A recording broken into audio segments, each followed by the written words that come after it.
అలసిన వానికి ఊరడించు మాటలు. సహోదరుడు భక్తి సింగ్ గారి పరిచయం నుండి సేకరించిన అనుదిన ధ్యానములు. ఏప్రిల్ 20. మనలో ప్రతి వాడును తన గురించి దేవునికి లెక్క ఒప్పగించవలను.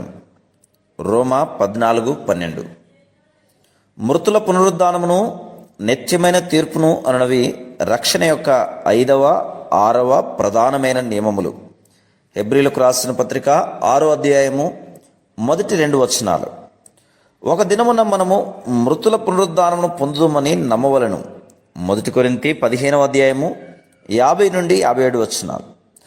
ఎవరైతే ఈ సత్యమును నమ్మరో వారు అజాగ్రత్తగా నుందురు.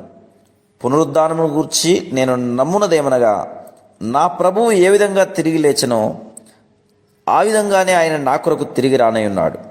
నేను ఆయనను చూసినప్పుడు ఆయనను పోలి యుందును. ఎవరైతే మృతుల పునరుద్ధానమును గురించి నమ్మరో వారు లోక సంబంధులుగా నగుదురు. ప్రభు యొక్క 2వ రాకడ కొరకు సిద్ధపడవలనని కోరిక వారికి ఉండదు.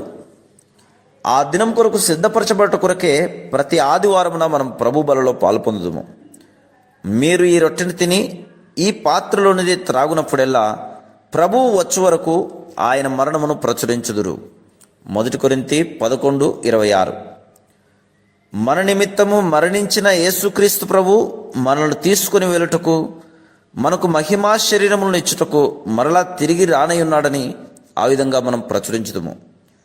మృతుల పునరుద్ధానమునందు విశ్వాసముంచడం ద్వారానే మనము లోక సంబంధమైన మోసముల నుండి రక్షింపబడితిమి.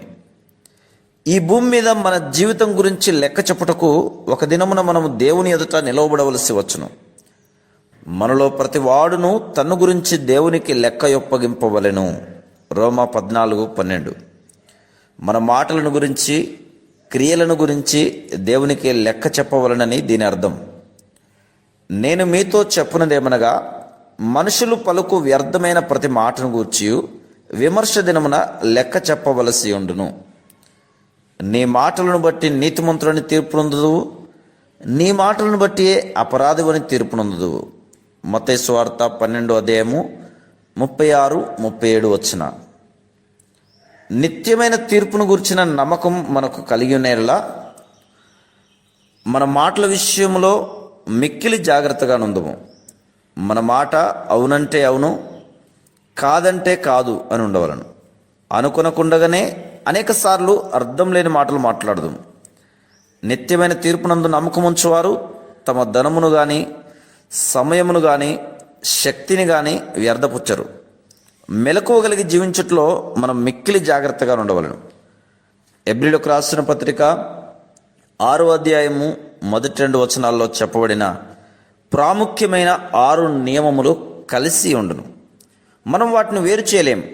నిర్జీవ క్రియల విషయమై నీవు పశ్చాత్తాపడినేలా, దేవునియందు విశ్వాసం ఉంచినేలా, నీటి బాప్తిస్మమునందు హస్త నిక్షేపణయందు సాక్ష్యం ఇచ్చినేలా, మృతుల పునరుద్ధానమునందు నిత్యమైన తీర్పునందు నీ విశ్వాసం ఉంచినేలా నీవు బలమైన పునాది మీదకు వచ్చి ఆత్మీయంగా ఎదగదవు.